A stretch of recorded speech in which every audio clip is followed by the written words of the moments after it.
ఈరోజు పాడ్కాస్ట్ అనేది చాలా చాలా ఇంట్రెస్టింగ్గా ఉంది. ఎందుకు అంటే అసలు హైదరాబాద్ అనంగానే అందరూ కూడా రియల్ ఎస్టేట్ రంగాన్ని చాలా అద్భుతంగా చూస్తున్నాం. మనకి హైదరాబాద్ అనంగానే ప్రపంచవ్యాప్తంగా పెట్టుబడులు పెట్టే స్థితికి ఇప్పుడు హైదరాబాద్ని తీసుకొని రాగలిగారు రియల్ ఎస్టేట్ రంగం మాత్రమే. ఈ రియల్ ఎస్టేట్ రంగం ఇప్పుడు లాస్ట్ 2 ఇయర్స్ కొంచెం స్తబ్దతగా ఉందని, తర్వాత రియల్ ఎస్టేట్కి సంబంధించి ఎలాంటి డెవలప్మెంట్స్ సిటీలో ముఖ్యంగా ఇంతగా కల్చర్ పెరిగిపోవటానికి కానీ, అలాగే ఇంకా పెట్టుబడులు ఇక్కడ పెడితే ఎలా ఉంటాయి అనే దానిపైన చాలా డీప్ అనాలిసిస్ చేసాం. ముఖ్యంగా మనకి 20 ఇయర్స్ నుంచి రియల్ ఎస్టేట్ రంగంలో ఉండి ఇటు విల్లా ప్రాజెక్ట్స్ కానీ, అటు అపార్ట్మెంట్ ప్రాజెక్ట్స్ కానీ, మొత్తం అన్నీ కూడాను ఏకతాటిపై పెట్టి కస్టమర్ నమ్మకాన్ని గైకొని కస్టమర్ని కుటుంబంగా భావించి ముందుకెళ్తున్నారు నిఖిల కన్స్ట్రక్షన్స్ అండ్ డెవలపర్స్. వాళ్ళు చేస్తున్న పనులు చూస్తూ ఉంటే ఇంకా మంచి ఒక కస్టమర్ అక్కడికి వెళ్తే ఖచ్చితంగా ఏదో ఒక యూనిట్ మనం కొనుక్కోవాలి అన్న విధంగా వాళ్ళు డెవలప్ చేస్తున్నారు. సో ఈరోజు అసలు నిఖిల కన్స్ట్రక్షన్స్ అండ్ డెవలపర్స్ ఏం చేస్తుంది, అసలు హైదరాబాద్లో డెవలప్మెంట్స్ ఎలా జరుగుతున్నాయి, అసలు పొలిటికల్గా భౌగోళికంగా ఎలా ఎఫెక్ట్ అవుతుంది హైదరాబాద్, ఇవన్నీ కూడా ఈ పాడ్కాస్ట్లో మాట్లాడేసుకుందాం. మనతో పాటు ఉన్నారు ఈరోజు Nikhila constructions and developers founder Srinivasarao గారు.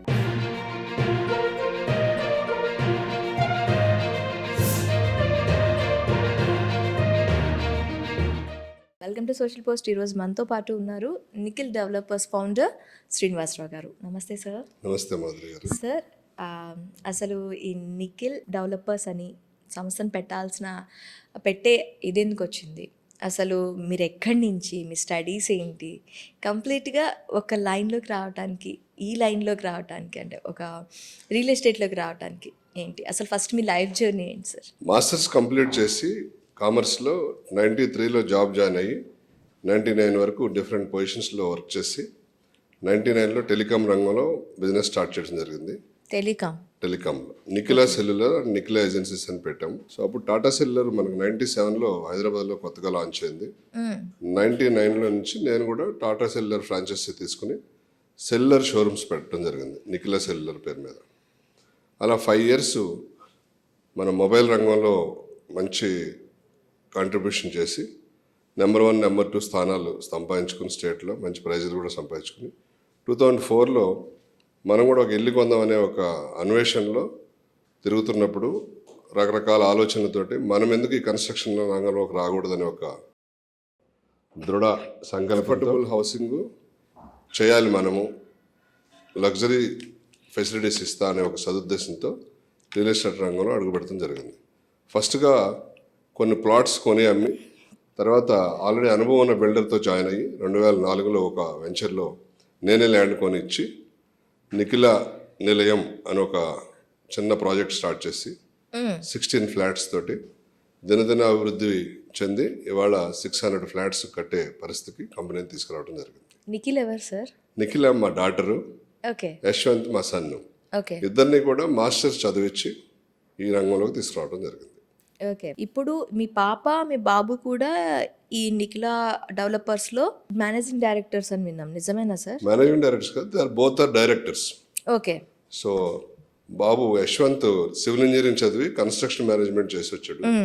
అలాగే పాప కూడా ఎలక్ట్రానిక్స్ చదివి కంప్యూటర్ సైన్స్ చేసి యుఎస్లో మాస్టర్స్ చేసి వచ్చింది. ఆమె వెబ్సైట్, డిజిటల్ మార్కెటింగ్ ఇవన్నీ కూడా బ్యాక్ ఎండ్ వర్క్ అంతా చూస్తుంది.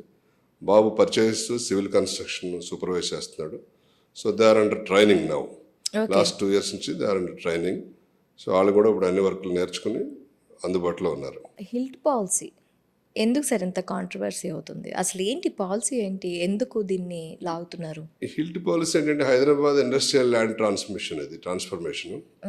అయితే గవర్నమెంట్ కొత్తగా ఒక సస్టైనబుల్ గ్రోత్ కావాలి హైదరాబాద్ అనే ఒక ఉద్దేశంతో ఇప్పుడున్న ఇండస్ట్రియల్ ల్యాండ్స్ అన్నింటినీ కూడా మార్చడానికి ఒక పాలసీ తీసుకొచ్చింది.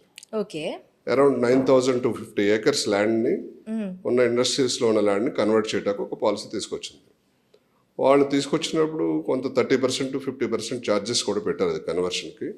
ఇండస్ట్రియల్ నుంచి కమర్షియల్ కానీ రెసిడెన్షియల్ కానీ మార్చడానికి ఒక ప్రొవిజన్ ఇచ్చారు. దాని ద్వారా గవర్నమెంట్కి కూడా కొంత ఆదాయం వచ్చి సమకూర్చే అవకాశం ఉంది. 4,000 కోట్ల నుంచి 5,000 crores వరకు. ఆ ప్రాసెస్లో ఈ పాలసీ తీసుకురావడం జరిగింది. ఎందువల్ల వివాదాస్పదం అవుతుందంటే ఈ ప్రైసెస్ ఒకటి, అంటే ఈ రేట్ అనేది ఎందుకు పెట్టారంటే సబ్ రిజిస్టార్ వాల్యూలో ఏదైతే ఉందో రిజిస్టర్డ్ వాల్యూ దాని మీద 30%. అంటే 30% ఎందుకంటే లోయర్ రోడ్లు ఉన్నాడు 80 feet రోడ్ అలా ఉన్నదానికి, హైయర్ సైడ్ బిగ్ రోడ్స్ ఉన్నదానికి 120 feet అలా ఉన్నదానికి 50% వరకు పెట్టారు స్లాబ్. అది దానివల్ల మన సిటీ రింగ్ రోడ్ లోపల ఉన్నటువంటి ఇండస్ట్రీస్ అన్నీ కూడా బయటికి పంపించాలని ఒక ఉద్దేశంతో చేశారు. ఓకే. అదేంటంటే పుర ప్రజలకి మంచి ఉపయోగకరమైంది. అది సస్టైనబుల్ గ్రోత్ వస్తుంది, మంచి పొల్యూషన్ అంతా తగ్గిపోద్ది, కొన్ని లాభాలు ఉన్నప్పటికి కూడా ఉన్నాళ్ళు సడన్గా వెళ్ళాలంటే వాళ్ళు ఇబ్బంది పెడతారు అనే దానివల్ల కొంచెం డిస్ప్యూట్ అవుతుంది అది.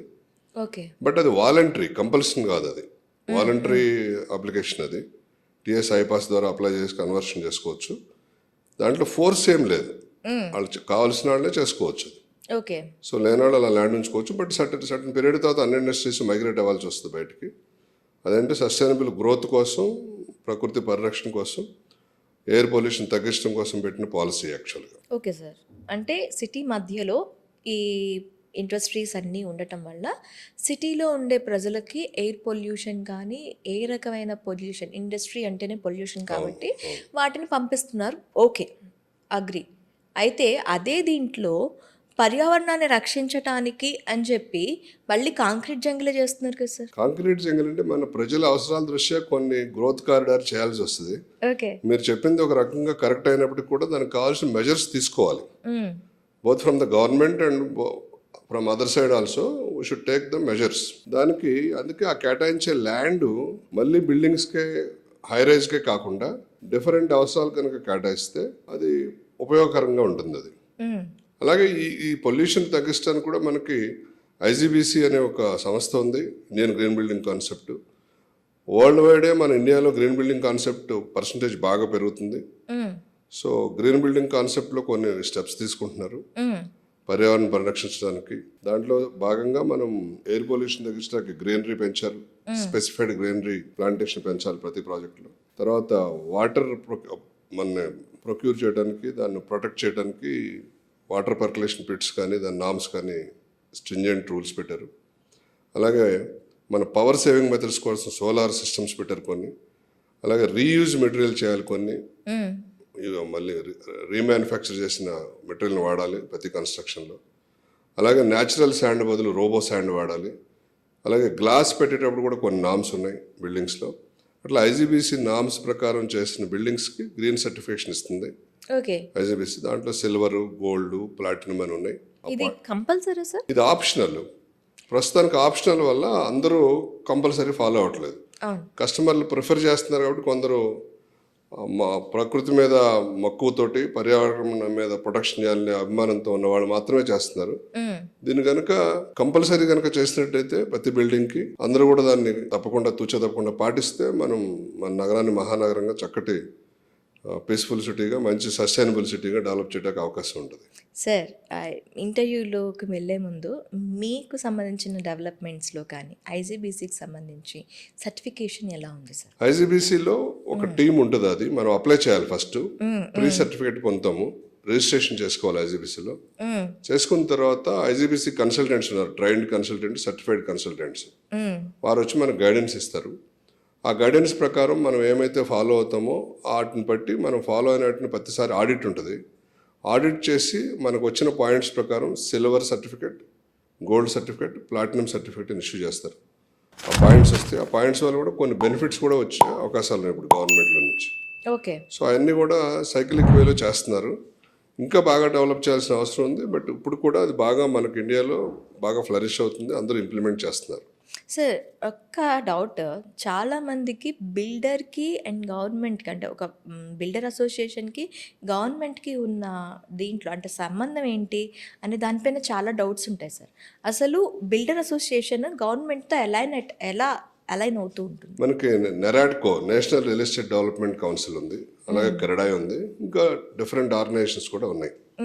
ఈ అసోసియేషన్స్ అన్ని కూడా ఎప్పటికప్పుడు గవర్నమెంట్ తీసుకొచ్చే పాలసీలు అన్నింటిని కూడా స్టడీ చేసి దాంట్లో ప్రజలకు ఇబ్బందికరమైన పాయింట్లు ఏమైనా ఉంటే వాటిని మళ్ళీ గవర్నమెంట్ దృష్టికి తీసుకెళ్లి రిప్రజెంటేషన్ ఇచ్చి వీటి వల్ల ఈ కాన్సిక్వెన్సెస్ ఈ ప్రాబ్లమ్స్ వచ్చే అవకాశం ఉంది, ఇది ఎలా కరెక్ట్ కాదు అని చెప్పి ఎక్స్ప్లెయిన్ చేసి ఎప్పటికప్పుడు గవర్నమెంట్ తోటి ఇంటరాక్ట్ అయ్యి వాటిని ఇంటర్ప్రిట్ చేసి చేపిస్తూ ఉంటారు జీవోలు వచ్చేటప్పుడు. ఓకే.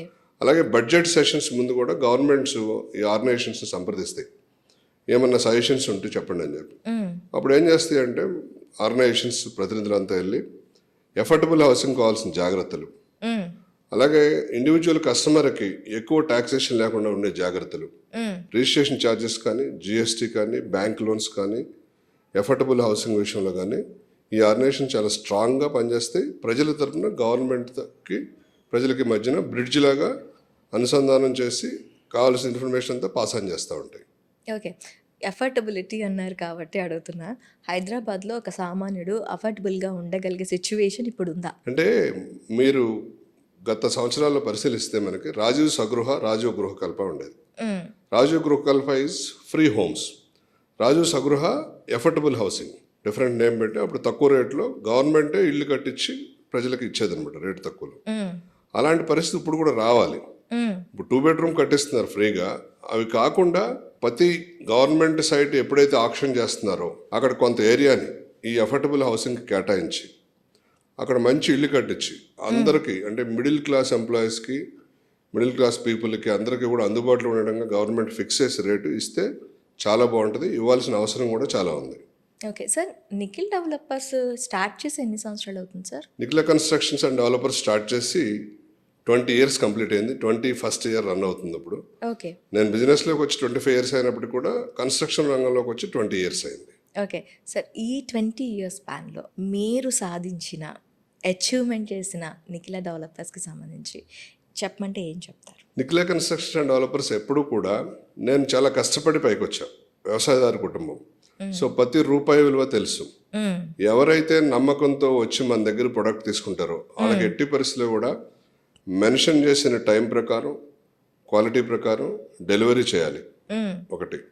రెండోది, డెలివరీ చేసి మన పని అయిపోయిందని చేతులు దులుపుకుని వెళ్ళిపోకుండా వాళ్ళకి ఎప్పుడు పిలిచినా ఏ ప్రాబ్లం ఉన్నా మనం అందుబాటులో ఉండి ఐఎమ్ దేర్ ఫర్ యూ అని చెప్పి ఏదన్నా చేసి పెట్టే ఒక స్వభావంతో మేము ఉంటాం. కాబట్టి మా దగ్గర రిపిటేటివ్ కస్టమర్స్ ఒకే ఫ్యామిలీ నుంచి 5 times కొనుక్కున్న వాళ్ళు ఉన్నారు. ఓకే. 2009, 2014, 15, 18, 20, 25లో కూడా కొనుక్కున్న వాళ్ళు ఉన్నారు. అంటే దానివల్ల మనకు ఆ లాయల్టీ ఉండటం వల్ల చాలా, అంటే మా ఎన్సిడి అనేది, నిఖిల కన్స్ట్రక్షన్ డెవలపర్స్ అనేది ఒక ఎక్స్టెండెడ్ ఫ్యామిలీ లాగా అయిపోయింది. ఓకే. మా ఫ్యామిలీ మెంబర్స్ అందరినీ ఫ్యామిలీ మెంబర్స్ కానీ ట్రీట్ చేస్తాం. అదే కాకుండా మేము ఎవ్రీ ఇయర్ వనభోజనాలు పెడతాం, కార్తీక వనభోజనాలు. ఏ ఫెస్టివల్ వచ్చినా సెలబ్రేట్ చేస్తాం. ఈ సెలబ్రేషన్స్లో ఓన్లీ మా కస్టమర్లనే, మా ఫ్లాట్ ఓనర్స్ని మాత్రమే పిలుస్తాం. ఓకే. సో ఒక ఫ్యామిలీ సెలబ్రేషన్ లాగా, పెద్ద ఫ్యామిలీ సెలబ్రేషన్ లాగా చేస్తాం.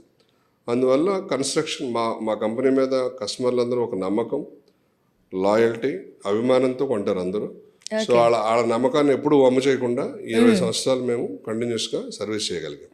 ఓకే సార్, అయితే హైదరాబాద్ విషయానికి వస్తే మనకి ఒకప్పుడు హైదరాబాద్ అంటే కొండలు గుట్టలు, ఇప్పుడు హైదరాబాద్ అంటే కాంక్రీట్ జంగల్. ఆ కొండలు గుట్టలపై కంప్లీట్ కాంక్రీట్ జంగల్ అయిపోయింది. దీన్ని మీరు చూస్తూ ఉంటే డెవలప్మెంట్ అంటారా, ఫ్యూచర్ వినాశనం అంటారా? అంటే ప్రజల అవసరాలకు తగ్గట్టు మనం మారుతూ రావాలి, తప్పదు. కానీ ఈ ప్రకృతి ప్రసాదించిన, భగవంతుడు ప్రసాదించిన ఈ ప్రకృతిని కూడా కాపాడుతూ రావాలి. రెండింటిని బ్యాలెన్స్ చేయాల్సిన బాధ్యత మన అందరి మీద ఉంది. మన అందరం జనాభా అరికట్టాం చాలా ఇప్పుడు వరకు. సో మరి ఉన్న జనాభా అందరికీ హౌసింగ్ అయితే ఇవ్వాలి కదా. అవును. హౌసింగ్ ఇచ్చే క్రమంలో కొన్ని కొండలు, గుట్టలు, లేకపోతే అడవిలు, లేకపోతే గ్రీనరీ అంతా ధ్వంసం చేస్తున్నాం మనమే. సో దానికి రీప్లేస్గా మళ్ళీ అంతే డెవలప్మెంట్ మనం సబ్స్టిట్యూట్గా ఇవ్వగలగాల. ఇచ్చినప్పుడు అది బ్యాలెన్స్ చేసుకుంటూ వెళ్ళొచ్చు. ఆ బ్యాలెన్స్ మిస్ అవుతుంది ప్రస్తుతం. అంటే చేయవలసినంత చేయట్లేదు. ఈ ఐజీబీసీ ద్వారా, తర్వాత ఇండివిజువల్గా, తర్వాత ఎవరి ఇయర్ కొన్ని కోట్ల మొక్కలు నాటి చేస్తున్నారు. కానీ ఇంకా ఎక్కువగా చేసి ఈ పర్యావరణాన్ని బ్యాలెన్స్ చేయాల్సిన అవసరం అయితే చాలా ఉంది. ఇంకొకటి ఏంటి అంటే, ఇప్పుడు ఈ కాంక్రీట్ జంగిల్ ఇంతలా పెరిగిపోతుంది. మనం బెంగళూరు లాంటి సిటీ చూస్తున్నాం. సిటీలో ఇప్పుడు వాటర్ క్రైసిస్, లాస్ట్ ఇయర్ సమ్మర్లో కానీ ఈ లాస్ట్ సమ్మర్లో కానీ చాలా క్రైసిస్ ఫేస్ చేశారు. హైదరాబాద్కి రేపొద్దున అలాంటి సిచ్యువేషన్ వచ్చే ఛాన్సెస్ ఉన్నాయా? అలాగే ఢిల్లీని హైదరాబాద్ని ఎయిర్ పొల్యూషన్తో కంపేర్ చేస్తున్నారు. అసలు వాటర్ రిసోర్సెస్ ఇటు పొల్యూషన్ పరంగా అండ్ అవైలబిలిటీ పరంగా రేపొద్దున మనకి యూటిలైజేషన్ పరంగా ఎలా మనకి అవైలబిలిటీ ఉంది అండ్ ఈ పొల్యూషన్ ఎయిర్ పొల్యూషన్ అరికట్టడానికి ఫస్ట్ ఎక్కువగా ఉండేది ఇండస్ట్రియల్ డస్ట్తో పాటు వెహికల్ డస్ట్తో పాటు కన్స్ట్రక్షన్ డస్ట్ కూడా ఇప్పుడు హైదరాబాద్ పొల్యూషన్లో కనిపిస్తుంది అంటున్నారు. దీన్ని ఎట్లా అరికట్టాలంటారు? మీరు చెప్పిన పాయింట్లు అన్నీ వాస్తవాలే, కానీ ప్రతి ప్రాబ్లంకి సొల్యూషన్ ఉంటుంది మనకి. ఎప్పుడైతే ఈ కాంక్రీట్ జంగల్ అవుతుందో, బిల్డింగ్స్ పెరుగుతున్నాయో, దానికి తగ్గట్టు వాటర్ రిసోర్సెస్ పెంచుకోవాలి. ఒకటి ఐజీబీసీ నామ్స్లో చేస్తున్నాం, అది ఉన్న వాటర్ని ప్రొటెక్ట్ చేస్తున్నాం, రెయిన్ వాటర్ని. రెండోది మన గవర్నమెంట్ కూడా ఇప్పుడు వాటర్ రింగ్ వేస్తుంది మనకి రింగ్ రోడ్ చుట్టూ. వేసి 8,000 కోట్ల రూపాయలతో వాటర్ రింగ్ ప్రపోజ్ చేశారు. మన కృష్ణా గోదావరిలో కావాల్సినంత వాటర్ ఉంది, వాటర్ తెచ్చుకుని కృష్ణా నుంచి కనెక్ట్ చేస్తారు అది. సో మనం వాటర్ సప్లై చేసుకోవచ్చు. హైదరాబాద్కు ఉన్న మహా వరప్రసాదం అంటే కృష్ణా గోదావరి. ప్లస్ మనకి internal ring road, regional ring road, 3 రింగులు ఉన్నాయి. 3 రింగులు కనుక వాటర్ రింగులు వేసి ఎక్కడికక్కడ రైల్వే రోడ్ల ద్వారా పైప్ లైన్లు ఇచ్చి సప్లై చేస్తే బెంగళూరు లాగా వాటర్ ప్రాబ్లం వచ్చే క్వశ్చన్ మనకు లేదు. ఒకటి. ఇంకొకటి ఏంటంటే మన అందరికీ తెలియని విషయం, మనకున్న వాటర్ లైన్ నెట్వర్క్ అరౌండ్ బెంగళూరుకి 1400 చిల్లర ఉంటే మనకి 2400 కెపాసిటీ మనకు ఉంది. మనకి డబుల్ కెపాసిటీతో ఉన్నాం మనం బెంగళూరుతో పోలిస్తే. సో బెంగళూరుకి హైదరాబాద్కి కంపేర్ చేయలేము. హైదరాబాద్ ఇన్ఫ్రాస్ట్రక్చర్ చాలా గుడ్ ఇన్ఫ్రాస్ట్రక్చర్. మనకు నిజాం దగ్గర నుంచి కూడా సబ్సిక్వెంట్ వచ్చిన గవర్నమెంట్లు అన్నీ కూడా ఇన్ఫ్రాస్ట్రక్చర్ డెవలప్మెంట్లో ఎక్కడ అశ్రద్ధ వహించకపోవడం వల్ల fortunately we are very happy today. Air పొల్యూషన్కి వస్తే దాంట్లో భాగంగానే ఇప్పుడు ఈ హిల్ట్ పాలసీ ఇందాక డిస్ప్యూట్ అవుతుందన్నారు కదా, హిల్ట్ పాలసీ ఎందుకు తీసుకొచ్చారంటే అందువల్లే వచ్చిందనమాట. మన సనత్ నగర్, బాలానగర్, మన అట్లాగే మన జీడిమెట్ల, అజాం నగర్, సో అజాంబాద్, ఈ 4 ఇండస్ట్రియల్ ఏరియాలో కనుక బయటకు వెళ్ళిపోతే ఈ రింగ్ రోడ్ లోపల ఉన్నాయి అన్నీ, రింగ్ రోడ్ లోపల ఉన్నాయన్నీ బయటకు వెళ్తే, జనావాసాల నుంచి బయటకు వెళ్తే ఈ ఇండస్ట్రియల్ పొల్యూషన్ అంతా తగ్గిపోతుంది మనకి. సో మన ఎయిర్ ప్యూరిఫై అవుతాం స్టార్ట్ అవుతుంది. అలాగే మొక్కల పెంపకం పెరుగుతుంది కాబట్టి ఎయిర్ ప్యూరిఫికేషన్ పెరుగుతుంది మనకి. సో దాంట్లో భాగంగానే ముఖ్యంగా మేము నిఖిల కన్స్ట్రక్షన్ డెవలపర్స్ వెస్ట్ జోన్లో కాన్సన్ట్రేట్ చేసి మోకిలాలో కన్స్ట్రక్షన్స్ ఎక్కువ చేస్తుంది. ఒకటి మీరు అడిగింది వాటర్ గురించి. మనకి వాటర్ ఇబ్బంది లేదు, ఎందుకంటే వాటర్ రింగ్ వస్తుంది, ప్లెంటీ ఆఫ్ వాటర్ ఉంది గోదావరి కృష్ణలో. వాటర్ మనం ప్రాబ్లం రాకుండా మనం క్రియేట్ చేసుకోవచ్చు ఇన్ఫ్రాస్ట్రక్చర్. 2 air pollution. ఇండస్ట్రీస్ అన్ని బయటకు వెళ్ళిపోతే ఎయిర్ పొల్యూషన్ తగ్గి మనం ప్లాంటేషన్ పెంచుకుంటే దాన్ని అడ్రస్ చేయొచ్చు. 3 కాంక్రీట్ జంగిల్ అన్నారు. కాంక్రీట్ జంగిల్ మనం బిల్డింగ్స్, అందమైన buildings, high rise buildings, sky scrapers రాకపోతే మన నగరానికి అందం రాదు, ఆ అట్రాక్షన్ కూడా రాదు. సో మనం దుబాయ్ చూస్తున్నాం. గత 15 సంవత్సరాల్లో దుబాయ్ 2010 నుంచి 2005లో చాలా ట్రాన్స్ఫార్మ్ అయింది. మరి వాళ్ళు చాలా హైట్ బిల్డింగ్స్ కడుతున్నారు, సముద్రాన్ని పూడ్చి కూడా కడుతున్నారు. అంటే మీరు టెక్నాలజీ వాడుకుని ఇన్ఫ్రాస్ట్రక్చర్ డెవలప్ చేస్తే ఏది కష్టం కాదు, ప్లానింగ్ ప్రాపర్గా ఉండాలి. ఏది చేసినా ఇన్ఫ్రాస్ట్రక్చర్ క్రియేట్ చేస్తే ముందు ఇన్ఫ్రాస్ట్రక్చర్ క్రియేట్ చేయాలి. ఒక పెద్ద బిల్డింగ్ కడుతున్నాం, లేదా ఒక ఐటీ పార్క్ కడుతున్నాం పెద్దది, అక్కడ ఇంతమంది ఒక 10 లక్షల మంది ఎంప్లాయీస్ వస్తారు అనుకుందాం.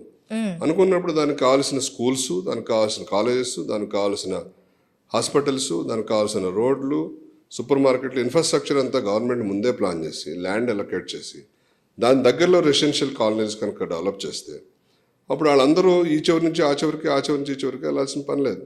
స్కూల్ పక్కనే ఉంటుంది, కాలేజ్ పక్కనే ఉంటుంది, హాస్పిటల్ పక్కనే ఉంటుంది, వాక్ టు వర్క్ లాగా ఉంటుంది place. So planning is must.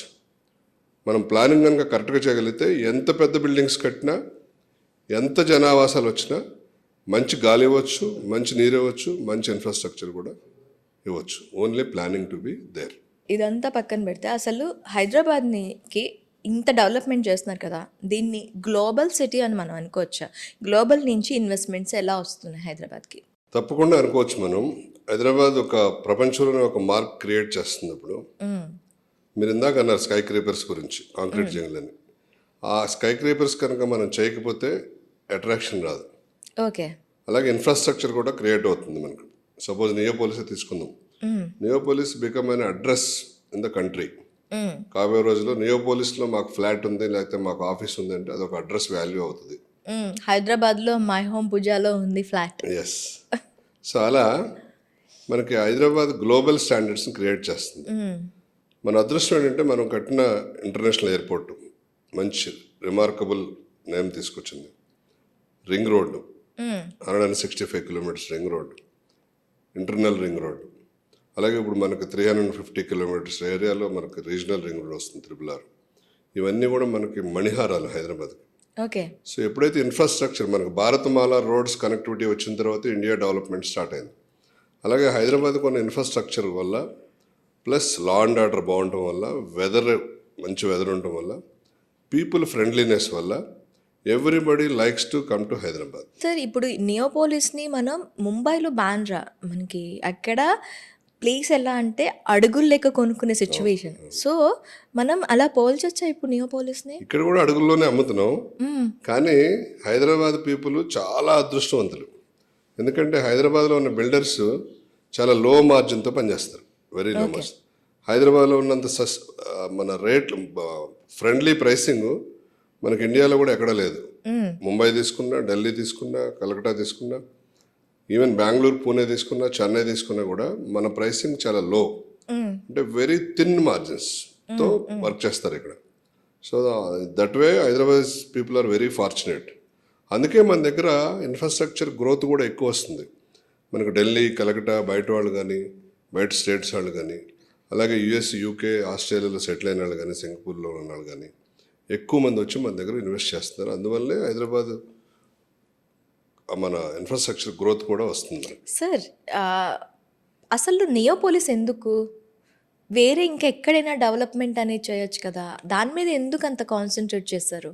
అంటే ప్రతి సిటీలో మనం ఇంటర్నేషనల్ లెవెల్లో చూసుకుంటే ఒక పక్కన నది, ఇక్కడ మనకు ఒక IT పార్క్ అలా ఉంటాయి అనమాట. ఎక్కడ చూసినా ఇప్పుడు అమరావతిని సెలెక్ట్ చేశారు ఆంధ్రప్రదేశ్లో. ఎందుకు? అక్కడ పక్కన కృష్ణా రివర్ ఉంది కాబట్టి. ఇక్కడ మనకి గండిపేట ఉంది కాబట్టి గండిపేట పక్కన ఉన్న ఏరియాని చేస్తే అంటే యాంబియన్స్ క్రియేట్ చేయడం చాలా ఇంపార్టెంట్ ఇంటర్నేషనల్గా అట్రాక్ట్ చేయాలంటే. ప్లస్ ఏరియా కూడా ఉండాలి, సరిపడా మనకు ఏరియా కూడా ఉండాలి. అందువల్ల నియోపోలిస్ని తీసుకురావడం జరిగింది. నియోపోలిస్లో మనకు ఇప్పుడు వచ్చే IT మన ఇన్ఫ్రాస్ట్రక్చర్ వల్ల దగ్గర 7 to 9 lakhs జాబ్స్ ప్రొవైడ్ అయ్యే అవకాశం ఉంది మనకి. ఓకే. సో మన హైటెక్ సిటీలో ఇప్పుడు 7 lakhs ప్లస్ జాబ్స్ ఉన్నాయి. అప్పుడు హైటెక్ సిటీ కూడా అలాగే అన్నారు. మీ అందరికీ కనుక గుర్తుంటే హైటెక్ సిటీ ఎందుకు అవసరమా మనకి అన్నారు. బట్ ఇవాళ హైటెక్ సిటీ రావటం వల్ల ఎన్ని లక్షల జీవితాలు ట్రాన్స్ఫార్మ్ అయినాయి, కోట్లు ఉంటాయి సార్. సిటీ ఎంత గ్రోత్ వచ్చింది. ఒక IT ఎంప్లాయీ ఉంటే వాళ్ళ ఫాదరు, మదరు, వాళ్ళ సిస్టరు, బ్రదరు, వాళ్ళ తాత, అమ్మమ్మ, నాయనమ్మ అందరూ వెళ్ళి రెస్టారెంట్లో భోజనం చేసే సందర్భాలు నేను చాలా చూస్తూ ఉంటాను. ఓకే. చట్నీస్లో కానివ్వండి, లేదా ఇంకో రెస్టారెంట్ కానివ్వండి, అందులో నేను గమనిస్తా తీవ్రంగా ఎందువల్ల వీళ్ళు వచ్చారంటే ఆ స్తోమత లేని వాళ్ళు కూడా వస్తూ ఉంటారు. సో చూస్తే అక్కడ ఒక IT ఎంప్లాయీ కనపడతారు మనకి వాళ్ళ గ్రూప్లో. ఎఫర్టబిలిటీ పెరుగుతుంది. దానివల్ల ఎఫర్టబిలిటీ పెరిగింది. ఈ ఇన్ఫ్రాస్ట్రక్చర్ అంతా రావడం వల్ల ఇంటర్నేషనల్గా మనకు గుర్తింపు వచ్చింది. ఓకే. ఇంటర్నేషనల్గా గుర్తింపు రావడం వల్ల పెద్ద పెద్ద కంపెనీలు మనకి మైక్రోసాఫ్ట్ వాళ్ళు కానీ, అలాంటి వాళ్ళు కానీ అందరూ కూడా మన దగ్గరికి వస్తారు, గూగుల్ కానీ. అవన్నీ రావటం వల్ల మన దగ్గర ఇక్కడ టెక్నికల్ ఎడ్యుకేషన్లో వాళ్ళు ప్రావీణ్యత సంపాదించి, టెక్నికల్ స్కిల్స్ సంపాదించి మంచి ఉద్యోగాలు పొందుతారు. మంచి ఉద్యోగాలు కోసం జనాలు అందరూ రావటం వల్ల మన దగ్గర మ్యాన్ పవర్ దొరుకుతుందని చెప్పి ఉద్దేశంతో వాళ్ళంతా కంపెనీలు బ్రాంచ్లు ఇక్కడ పెడుతున్నారు. అందులో భాగంగానే మనకు GCCలు కూడా ఇప్పుడు మనకి ఇండియాలో బెంగళూరు హైయెస్ట్ GCCలు, మనకి హైదరాబాద్లో నెక్స్ట్.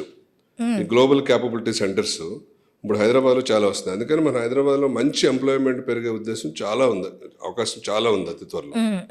సో అందువల్ల నియోపోలిస్ ఒక మణిహారం లాగా అవుతుంది హైదరాబాద్కి. ఇప్పుడు మనం అందరం హైటెక్ సిటీ ఎలా అంటున్నాము, నియోపోలిస్ అలాగే అవుతుంది. అలాగే మళ్ళీ ఇప్పుడు ఇంకో సిటీ అంటున్నారు, ఫ్యూచర్ సిటీ. కొన్ని సంవత్సరాల తర్వాత ఫ్యూచర్ సిటీ వస్తుంది. అట్లా ఈ అభివృద్ధి అనేది నిరంతర ప్రక్రియ. ప్రతి గవర్నమెంట్ కొంత ఏరియాని తీసుకుని, ఒక ఏరియాని ఒక రూట్ని తీసుకుని వాళ్ళ ఆలోచనలు అక్కడ ఇన్కార్పొరేట్ చేసి ప్రజల అవసరాల కోసం, సిటీ డెవలప్మెంట్ కోసం, రాష్ట్ర అభివృద్ధి కోసం ప్లాన్స్ చేస్తూ ఉంటారు. ఆ ప్లాన్స్ ప్రతిఫలాలు మనకు అందాలంటే ఒక 15-20 ఏళ్ళు పడుతుంది.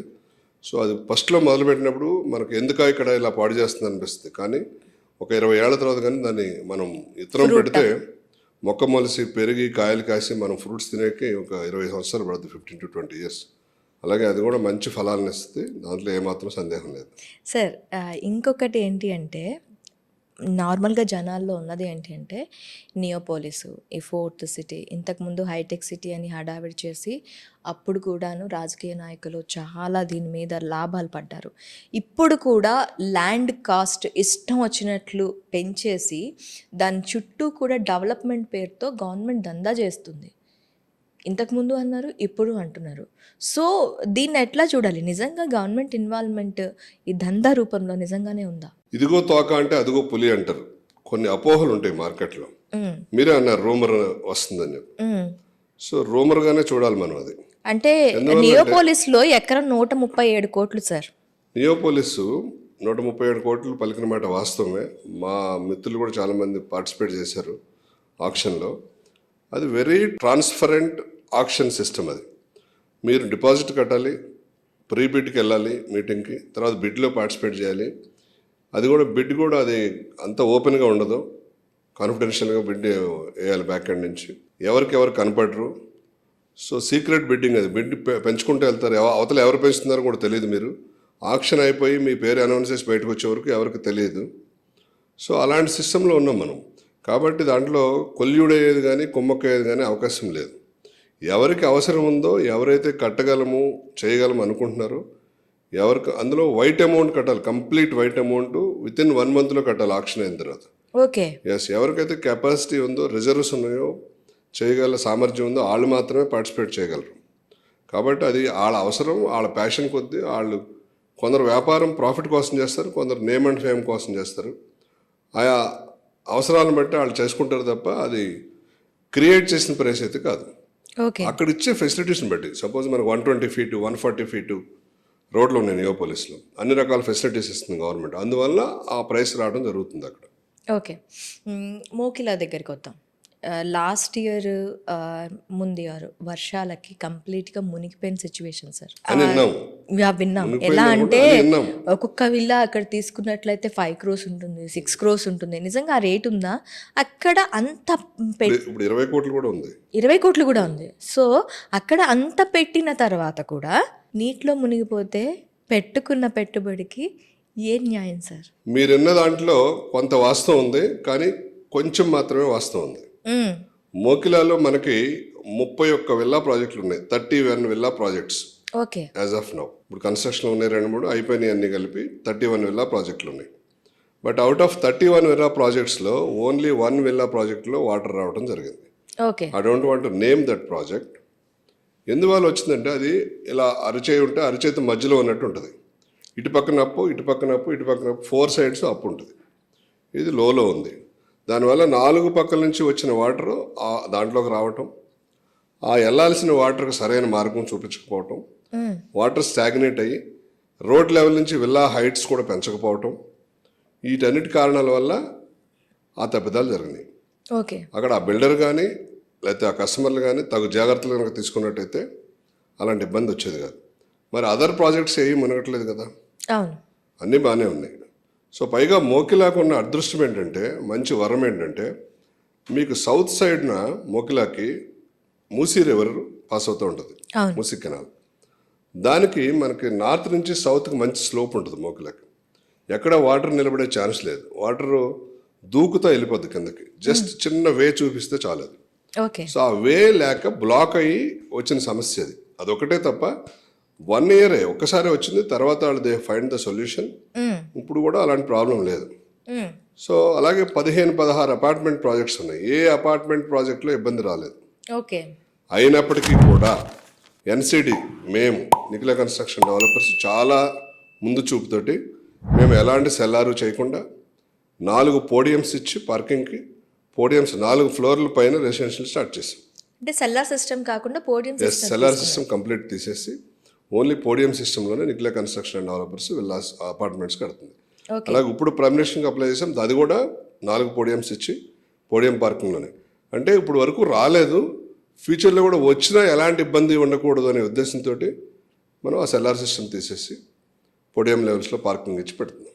సార్ ఇంకొక ఇందాక నేను చెప్పినట్టు ఏ సమస్యకైనా పరిష్కారం పొందొచ్చు, బట్ మనకు ప్రాపర్ ప్లానింగ్ ఉండాలా, అవగాహన ఉండాలా, అనుభవం ఉండాలి. తర్వాత ఆ ప్రొడక్ట్ మీద, ఆ పనిచేసే విధానం మీద ప్యాషన్ ఉండాలి. అలాంటి వ్యక్తులు ప్రాబ్లం లేకుండా చక్కటి పర్యావరణాన్ని రక్షిస్తూ మంచి మంచి బిల్డింగ్లు నిర్మించే అవకాశం చక్కగా ఉంది మనకి. అయితే సార్ ఇప్పుడు నిఖిల డెవలపర్స్ గురించి తీసుకుంటే ఎక్కడెక్కడ మనకి వెంచర్స్ ఉన్నాయి, ఎక్కడెక్కడ డెవలప్మెంట్స్ జరుగుతున్నాయి, ప్రస్తుతం ఏమున్నాయి? నిఖిల కన్స్ట్రక్షన్ డెవలపర్స్ మొదలుపెట్టిన తర్వాత ఒక 6 ప్లాటింగ్ ప్రాజెక్టులు చేశాను. ఒక 10 బిల్డింగ్స్ కడుతున్నాం, apartment projects. Right from the 16 flats నుంచి మొదలుపెట్టి 16, 18, 25, 40 అలా కుకటపల్లి, ప్రగతి నగర్, మణికొండ, ఉప్పాలగూడ అలా చేసుకుంటా ప్రస్తుతం వెస్ట్ జోన్లో ఎక్కువ కాన్సన్ట్రేట్ చేసి మోకిలాలోనే ఎక్కువ ప్రాజెక్టులు చేస్తున్నాం. ఓకే. మోకిలాలో ఆల్రెడీ 2 ప్రాజెక్టులు కంప్లీట్ చేసి 3వ ప్రాజెక్ట్ ఇప్పుడు రాయల్ పెవిలియన్ అనే ప్రాజెక్ట్ చేస్తున్నాం.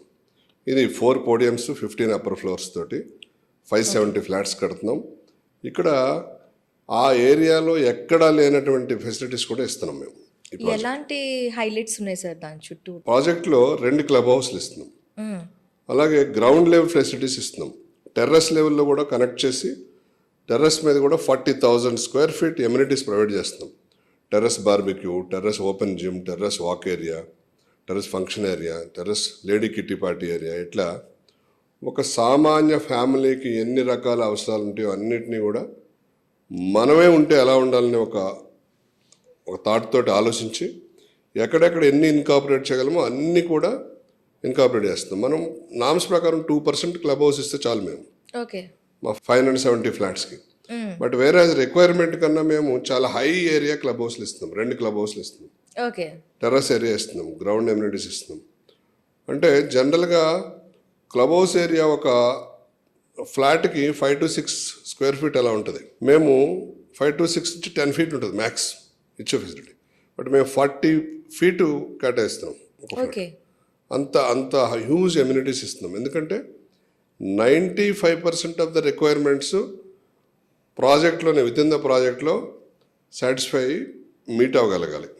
బయట మళ్ళీ ఫ్యూచర్లో వాళ్ళకి బర్డెన్ కాకూడదు.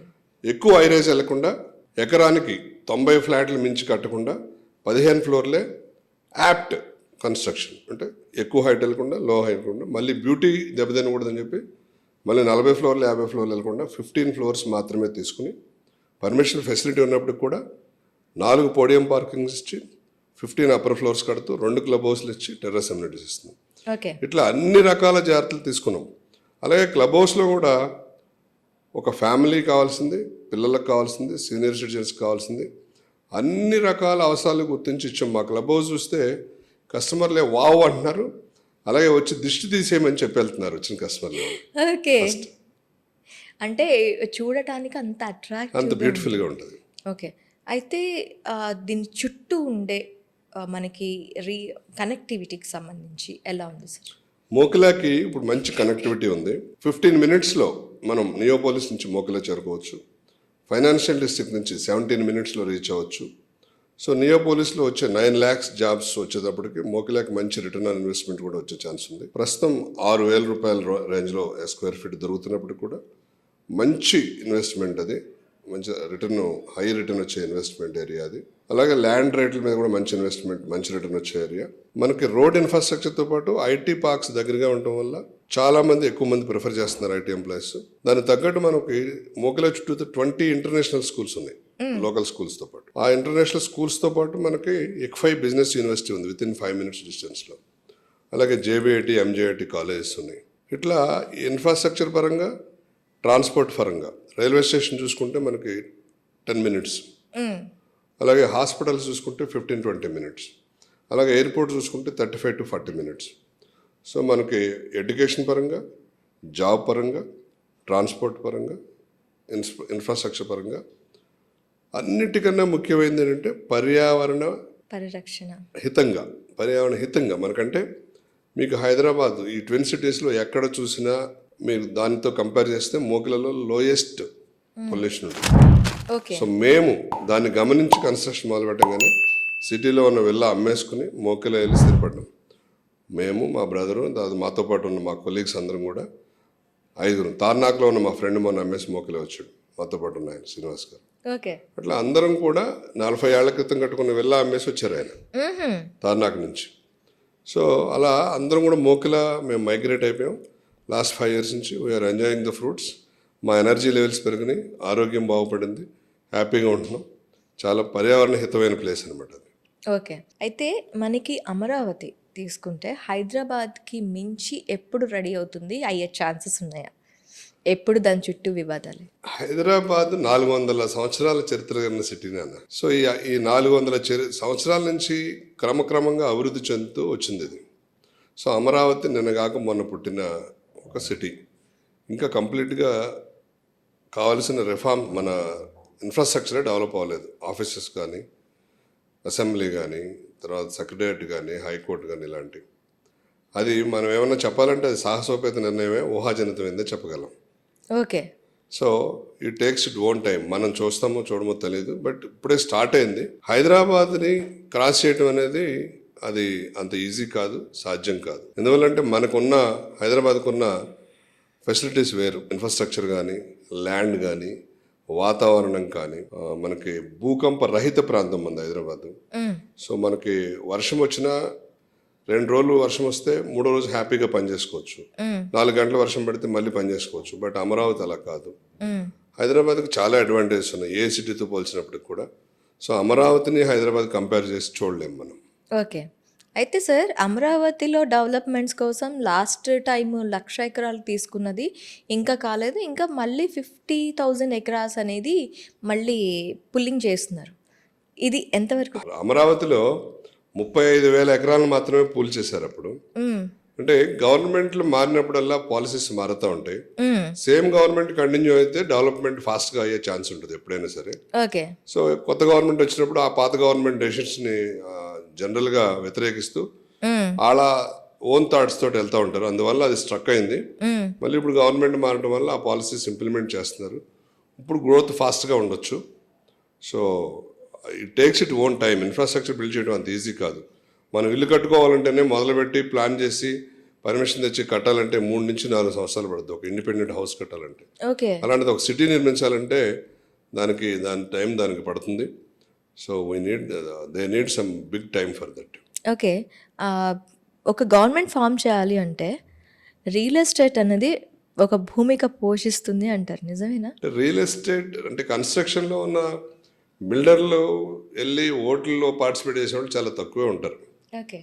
అంటే అది ఒక బిల్డర్లు అటుపక్కన ఇటుపక్కన ఉండటం వల్ల సపోర్టివ్గా ఉండటం వల్ల అలా అనుకుంటారు. కానీ ప్రజలు రియల్ ఎస్టేట్ మార్కెట్ బాగుంటే ఆ గవర్నమెంట్కి ఫేవరబుల్ రిజల్ట్స్ వస్తాయి ఎప్పుడు కూడా.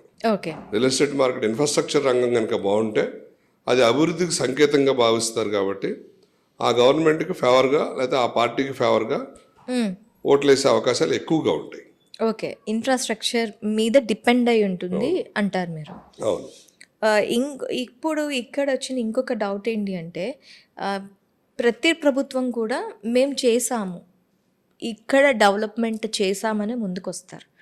కానీ లాస్ట్లో మనం ప్రతి డెవలప్మెంట్ చేసాము అని చూపించిన గవర్నమెంట్స్ కూడా పడిపోయిన సిచ్యువేషన్స్ మనం చూస్తున్నాం. దీనికి కారణం ఏంటంటారు? అంటే గవర్నమెంట్ పడిపోవడానికి వేరియస్ ఫ్యాక్టర్స్ ఉంటాయి. ఈ ఇన్ఫ్రాస్ట్రక్చర్ క్రియేషను, సిటీ డెవలప్మెంట్ అనేది ఒక ఫ్యాక్టర్ మాత్రమే. సో వేరియస్ ఫ్యాక్టర్స్ అంటే రూరల్, అర్బన్ బ్యాలెన్స్ చేసుకుంటూ వెళ్ళాలి. ఫార్మర్స్, ఇండస్ట్రియలిస్టులు, అలాగే రియల్ ఎస్టేట్ని బ్యాలెన్స్ చేసుకుంటూ వెళ్ళాలి. అన్ని రంగాలని బ్యాలెన్స్ చేసుకుంటూ వెళ్ళినప్పుడు మాత్రమే అది సాధ్యం అవుతుంది. ఏ ఒక్క రంగాన్ని విస్మరించినా అది నెగిటివ్ ఇంపాక్ట్ పడుతుంది. కాబట్టి సో ఆ గవర్నమెంట్ పడిపోయే అవకాశం ఉంటుంది. అలాగే ప్రజలకి ఎప్పుడు ఏదో ఒక కొత్తదనం కావాలి. ఓకే. సో కంటిన్యూస్గా ఒకళ్ళేంటే ఉండటం కూడా మనం చూస్తున్నాం కదా. మ్యాక్సిమం 5 years ఎలాగూ ఫిక్స్ కాబట్టి 5 yearsలో మార్చరు. బాగా డెవలప్మెంట్ చేసి పనులు బాగా చేసిన ఒక 10 years అవకాశం ఇస్తున్నారు తప్ప మన తెలుగు రాష్ట్రాల్లో ఎప్పుడు కూడా 10 years దాటి ఏ గవర్నమెంట్ పనిచేసిన దాఖలాలు లేవు మనకి. ఓకే. సార్, ఇంకొకటి ఏంటి అంటే, ఇది రూమరా లేకపోతే నిజంగా జరుగుతుందా అనేది తీసుకుంటే గత ప్రభుత్వానికి సపోర్ట్ చేసిన రియల్ ఎస్టేట్ బిల్డర్స్ ఎవరైతే ఉన్నారో వాళ్ళు ఇప్పుడు చాలా బాధలు అనుభవిస్తున్నారు అంటున్నారు. నిజమేనా? అంటే ఇవన్నీ కూడా కొన్ని అపోహలు ఉంటాయి. అది నిజానిజాల కేసుని బట్టి కానీ మనం చెప్పలేం, కేసు టు కేసు. ఎప్పుడైనా ప్రతి వ్యాపారంలో కూడా ప్రతి బిజినెస్ కూడా కొన్ని బిజినెస్ హెజల్స్ ఉంటాయి. సో ఆ బిజినెస్ హెజల్స్ని ఇలా కూడా మనం ప్రజెంట్ చేయొచ్చు కొందరు. సో అది ఆ పర్టికులర్ వ్యక్తి చెప్తేనే బాగుంటుంది, మనం చెప్పే కన్నా జనరలైజ్ చేసి. ఈ గవర్నమెంట్ మారినప్పుడు కొన్ని ఇండస్ట్రీస్కి లేదా కొంతమందికి కొంత వ్యక్తులకి ప్రాబ్లమ్స్ వచ్చేమాట వాస్తవం, అవకాశం ఉంటుంది అది. సో వాళ్ళ రిలేషన్స్ని బట్టి వాళ్ళ పద్ధతులను బట్టి ఉంటుంది. ఎప్పుడైతే మనం చట్టబద్ధంగా చట్ట ప్రకారం వెళ్తామో, ఏ గవర్నమెంట్ ఫేవర్ తీసుకోకుండా చట్టబద్ధమై చట్టం ప్రకారం నడుచుకుంటామో, పర్మిషన్ విషయంలో కానీ డెవలప్మెంట్ విషయంలో కానీ ఏ గవర్నమెంట్ వచ్చినప్పటికీ మనకి ఇబ్బంది ఉండదు. ఎందుకంటే చట్టానికి లోబడి పనిచేస్తున్నాం కాబట్టి ఎవరు మనని ఇబ్బంది పెట్టే అవకాశాలు ఉండవు. అయితే ఈ మధ్య కాలంలో లాస్ట్ మనకి గవర్నమెంట్ మారి ఒక 2.5 years అవుతుంది. ఈ 2.5 yearsలో కూడాను కక్షపూరితంగా రియల్ ఎస్టేట్ మీద సంపాదించాలన్న దీంతోనో లేదంటే దాన్ని ఏదో డెవలప్మెంట్ చేయాలన్న దీంట్లోనో చాలా వరకు కూడాను రియల్ ఎస్టేట్ ఫాలింగ్ అనేది చూసాము, తటస్థమైపోయింది అన్న మాటలు వచ్చేసాయి. ఇది నిజమేనా? ఎందుకు రియల్ ఎస్టేట్ ఫాల్ అవటానికి కొన్ని స్పెషల్ రీజన్స్ ఉన్నాయి. టు బి హానెస్ట్, మనకి ఎక్కడా పడిపోలేదు, గ్రోత్ రాలేదు, అంతే. తటస్థంగా ఉంది. మనం 25లో కూడా మనం 54,000 యూనిట్లు అమ్మటం జరిగింది. సో మనం ముంబై, ఢిల్లీ, బెంగళూరు తర్వాత హైదరాబాదే ఉంది. అలాగే కమర్షియల్ అబ్జార్ప్షన్ కూడా మనం చాలా హైలో ఉన్నాం. 11 million square feet అబ్జార్బ్ అయింది 2024లో. 2025 కూడా ఇంచుమించుగా అంతే అవుతుంది. సో చాలా గ్రోత్ చాలా ఎక్కువ ఉంది, కాకపోతే పెరగవలసినంత పెరగలేదు. సో 10-15% గ్రోత్ ఉంది, పెరగాల్సినంత పెరగలేదు. ఎందుకంటే మనకు వరల్డ్ రెసిషన్ ఒకటి, ఎంప్లాయ్మెంట్ దెబ్బతింటుంది, చాలా వేల మంది ఎంప్లాయీస్ తీసేస్తున్నారు. 2 యుద్ధాలు, మన రష్యా ఉక్రెయిన్ వార్ కానివ్వండి, అదర్ వార్స్ కానివ్వండి, కొంచెం ఎఫెక్ట్. ఇండియా పాకిస్తాన్ మనం అది మనకు పెద్ద ఎఫెక్ట్ పడలేదు, త్రుటిలో తప్పింది మనకు ప్రమాదం. ఈ అన్నింటినీ పక్కన పెడితే మనకి లాస్ట్ 10 years రియల్ ఎస్టేట్ బాగా మంచి భూమిలో వచ్చింది. సో ప్రతి వ్యాపారానికి ఒక భూమి వచ్చిన తర్వాత చిన్న కరెక్షన్ వస్తుంది. ఆ కరెక్షన్ పీరియడ్ కూడా ఇప్పుడు రావటం, అలాగే ఎలక్షన్ జరగటం. ఎలక్షన్ ఇయర్లో కూడా కొంచెం స్లోగా ఉంటాయి ఆపరేషన్స్, ఎందుకంటే ప్రతి వాళ్ళు ఎలక్షన్ మీద దృష్టి పెడతారు. అందువల్ల ఎలక్షన్ వల్ల, అలాగే వార్స్ వల్ల, అలాగే వరల్డ్ రెసిషన్, ఈ 3 రీజన్స్ వల్ల మనకి కొంచెం మందగించిన మాట వాస్తుంది తప్ప ఫాల్ ఎక్కడా లేదు. రేట్లు పడిపోవటం, కొనలేకపోవటం లేదు. నెంబర్ ఆఫ్ యూనిట్స్ పెరుగుతూనే వెళ్తున్నాయి, వాల్యూ కూడా పెరుగుతూనే వెళ్తుంది. వాల్యూమ్ అంటే మనకు రిజిస్ట్రేషన్ చూస్తే రిజిస్ట్రేషన్ ఇన్కమ్ కూడా పెరిగింది మనకి. ఎందువల్ల వాల్యూ పెరిగింది కాబట్టి. సో ఏ రకంగా మనం నెంబర్స్లో డిక్రీజ్ అవ్వలేదు, బట్ గ్రోత్ ఎక్స్పెక్టెడ్ అంత గ్రోత్ లేదు. But 26 will be the rocking year అని అనుకుంటున్నాం అందరం.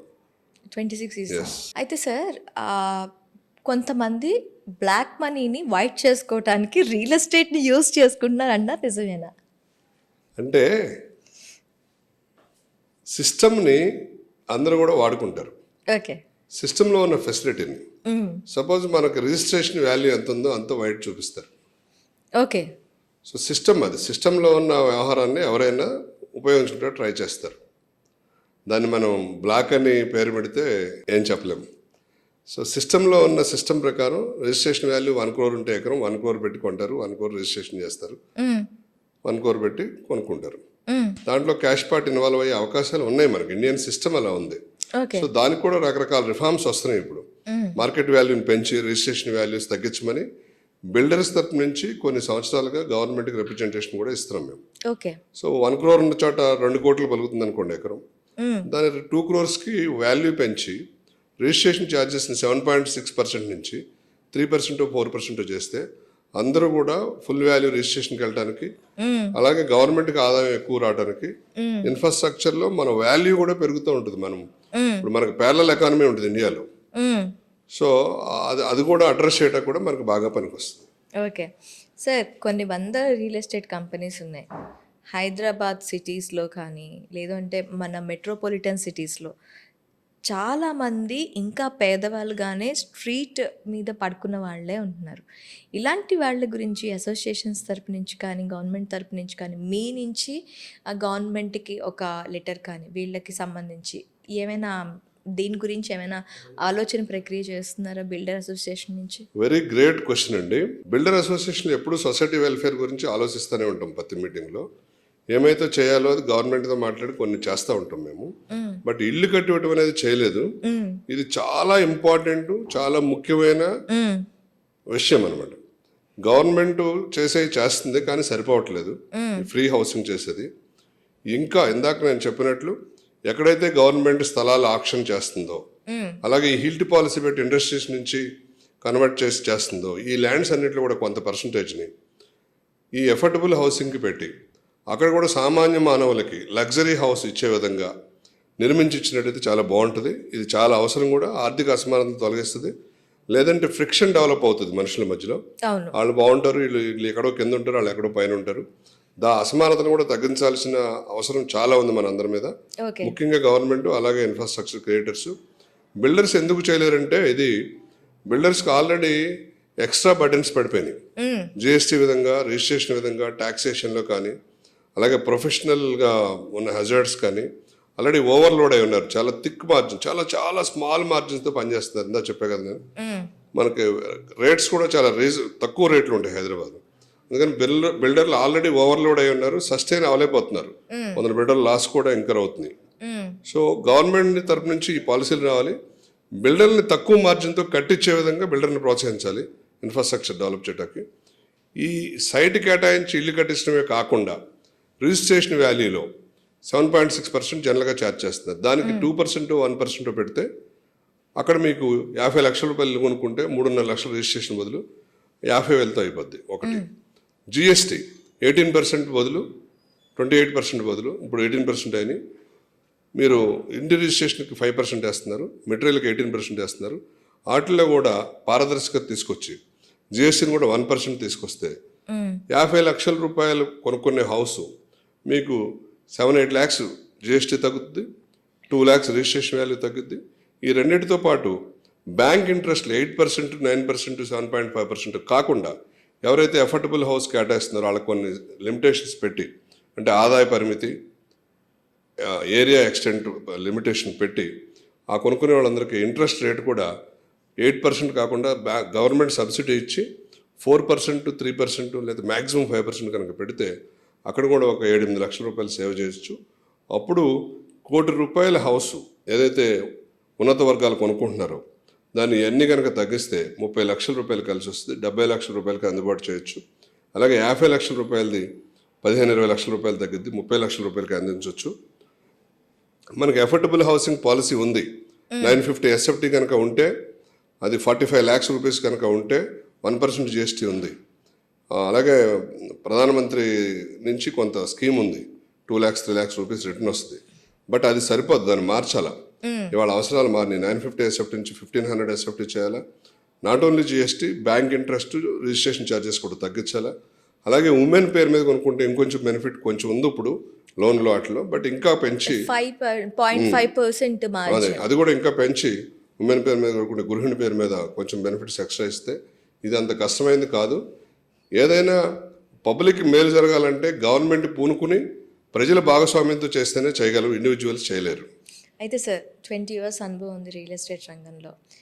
నెక్స్ట్ వచ్చే బిల్డర్స్ కానీ, ప్రస్తుతం ఉన్న బిల్డర్స్ కానీ, అలాగే దీని మీద ఇన్వెస్ట్మెంట్ పెట్టే కస్టమర్స్ కానీ మీరు ఇచ్చే సలహా ఏంటి? ముఖ్యంగా కస్టమర్లు చాలా కష్టంతో సంపాదించుకున్న సంపాదనని తెలుసో తెలియకో షార్ట్ కట్ మెథడ్స్లో ప్రీ లాంచ్ అనో లేకపోతే తక్కువకి ఇస్తున్నారు అని చెప్పి కొంటున్నారు పర్మిషన్స్ని. ఫస్ట్ అది స్టాప్ చేయాలి. మేము మొన్న మీటింగ్లో కూడా డిస్కస్ చేయడం జరిగింది, బిల్డర్స్ మీటింగ్లో. కొనే వాళ్ళకి కూడా పెనాల్టీ వేసే క్లాస్ తీసుకురావాలి గవర్నమెంట్ అని. అమ్మేవాళ్ళకి కాదు, కొనేవాళ్ళకి కూడా. కొనేవాళ్ళు లేకపోతే అమ్మేవాళ్ళు అమ్మరు. సో కొనమాకండి, షార్ట్ కట్ మెథడ్స్లో వెళ్ళమాకండి. అన్ని రకాల రెరా పర్మిషను పొంది, అన్ని రకాల పర్మిషన్లు పొంది అనుభవం ఉన్న బిల్డర్ దగ్గర కొనండి. మీరు ఒక 10 రూపీస్ ఎక్కువైనా సరే మీకు భవిష్యత్తులో ఇబ్బంది లేకుండా హాయిగా ప్రశాంతంగా మీ సొంత హౌస్లో మీరు నిర్మించుకుని ప్రశాంతంగా నిద్రపోవచ్చు. అలా కాకుండా 100 రూపాయలు వస్తూ 75 రూపాయలకి ఎవరో ఇస్తున్నారని వెళ్తే ఎలా ఇవ్వగలడు? ఇవ్వలేడు. అది ఫస్ట్ మనం ప్రోత్సహించకూడదు కస్టమర్లకు. అలాగే కొత్తగా వచ్చే బిల్డర్లు కానీ, యువతరం కానీ, నవతరం కానీ, లేకపోతే కట్టే బిల్డర్లు కానీ మనం కూడా ఎథిక్స్ ఫాలో అవ్వాలి. మనం వాళ్ళ కష్టార్జితాన్ని తీసుకుంటున్నాం. మనం ఏమైతే చెప్తున్నామో అది చేసి ఆ టైంలో ఆ క్వాలిటీ ప్రకారం డెలివరీ చేయాలి. మీరు ప్రాఫిట్ తీసుకోవాలా, ఎందుకంటే మీరు చారిటబుల్ ట్రస్ట్ కాదు, బిజినెస్ రన్ చేస్తున్నారు. బిజినెస్లో సర్టెన్ పర్సంటేజ్ ప్రాఫిట్ ఉంటేనే మనం ఎంప్లాయ్మెంట్ ఇచ్చి వాళ్ళందరికీ శాలరీస్ ఇచ్చి రెంట్లు కట్టి వర్కర్లు పోషించి అన్నీ చేయగలం. మనం కూడా బతుకుదెరువు కోసం మనకు కూడా కొంత కావాలి, మనం కూడా క్యాపిటల్ ఇన్వెస్ట్ చేస్తున్నాం, మనకు రిటర్న్ ఆన్ ఇన్వెస్ట్మెంట్ కావాలి. నామినల్ ప్రాఫిట్స్ తోటి కస్టమర్లను మోసం చేయకుండా ఎథికల్గా బిజినెస్ చేయడం చాలా అవసరం. మనం ఏదైతే ప్రామిస్ చేస్తామో అది డెలివరీ చేయాల్సిన బాధ్యత మనందరి మీద కూడా ఉంది. Okay sir, thank you very much. Welcome.